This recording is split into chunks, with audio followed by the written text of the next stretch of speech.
Latar belakang terjadinya Perang Tornado ada 4. Yang pertama ialah sikap antipati kaum Minahasa terhadap kedatangan Belanda. Yang kedua, pemerkosaan terhadap wanita Minahasa. Yang ketiga, pelanggaran kolonial Belanda terhadap Ikatan Persahabatan Minahasa-Belanda Perbot 10 Januari 1679. Dan yang terakhir ialah tertangkapnya Kepala Walak Tornado dan Kepala Walak Tompaso, yang menyebabkan masyarakat Tornado benar-benar marah besar dan murka terhadap Belanda.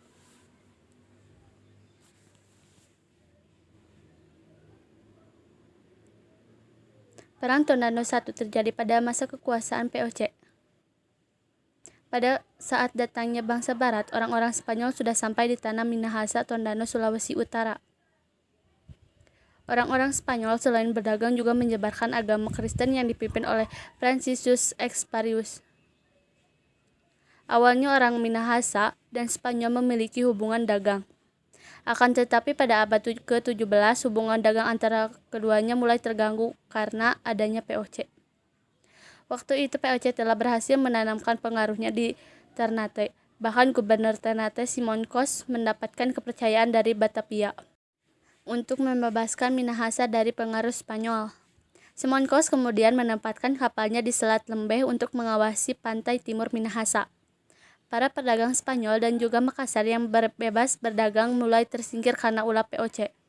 Apalagi waktu itu Spanyol harus meninggalkan kepulauan Indonesia untuk menuju Filipina.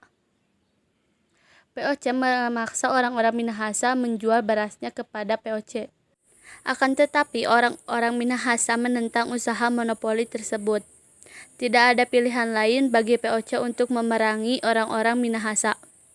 Perang Tornado II terjadi pada masa pemerintahan kolonial Belanda, memasuki abad ke-19, dilatar belakangi oleh kebijakan Gubernur Jenderal De Andes yang mendapatkan mandat untuk memerangi Inggris sehingga membutuhkan pasukan dalam jumlah besar. Mereka memilih suku-suku pribumi seperti suku Madura, Dayak, dan Minahasa.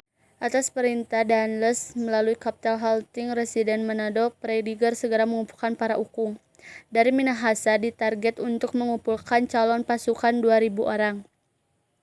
Akan tetapi, orang-orang Minahasa tidak setuju dengan program De Andes ini. Banyak di antara para ukung mulai meninggalkan rumah mereka, justru mengadakan perlawanan terhadap kolonial Belanda. Mereka memusatkan aktivitas perjuangannya di Tornado Minawanua. Salah seorang pemimpin perlawanan itu adalah Ukung Lonto. Ia menegaskan rakyat Minahasa harus melawan kolonial Belanda sebagai bentuk penolakan. Melihat suasana yang semakin kritis, tidak ada pilihan lain bagi Gubernur Prediger kecuali mengirim pasukan menyerah pertahanan orang-orang Minahasa. Belanda menetapkan strategis dengan membendung Sungai Temberan. Prediger juga membentuk 2 pasukan tangguh. Pasukan yang satu dipersiapkan menyerang dari Danau Tornado dan pasukan yang lain menyerang dari Minawanua dari darat. Tanggal 23 Oktober 1808 pertempuran mulai berkobar. Pasukan Belanda yang berpusat di Danau Tornado berhasil melakukan serangan dan merusak pagar bambu berduri yang membatasi danau dengan perkampungan Minawanua, sehingga menerobos pertahanan orang-orang Minahasa di Minawanua. Walaupun sudah malam, para pejuang tetap dengan semangat yang tinggi terus bertahan dan melakukan perlawanan dari rumah ke rumah. Pasukan Belanda merasa kewalahan. Akhir Perang Tornado.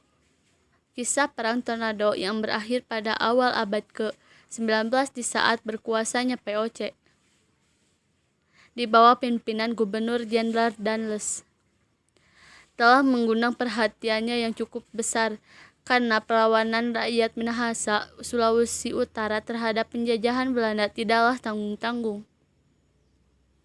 Mereka berperang sampai tetes darah penghabisan di Benteng Moraya bersama para pemimpinnya. Pada tanggal 5 Agustus 1809, waktu sang surya menampakkan cahayanya di ujung timur yang disinari bukanlah Minawanua di hari kemarin, tetapi tinggal puing-puing berserakan ditaburi mayat-mayat, bau amis, darah, dan tumpukan bara api. Tak ada lagi anak negeri yang bangun bersama sang surya, berjaga-jaga di Benteng Moraya dan Benteng Kapal. Semua telah musnah bersama Wanua tercinta. Inilah akhir dari suatu perjuangan panjang rakyat Minahasa dalam mempertahankan eksistensi martabat kebangsaannya. Hanya dengan satu kalimat dinyatakan oleh Dr. Etienne Moulmourgens yang menggambarkan semangat dan jiwa perjuangan Minawanua. Peninggalan Perang Tornado. 1. Mindanao. 2. Cantera. 3. Nyanyian atau syair. 4. Pakaian perang. 5. Sendapan. 6. Parang atau pending. 7. Tombak. 8. Kantong-kantong yang berisi benda-benda kuno atau jimat-jimat.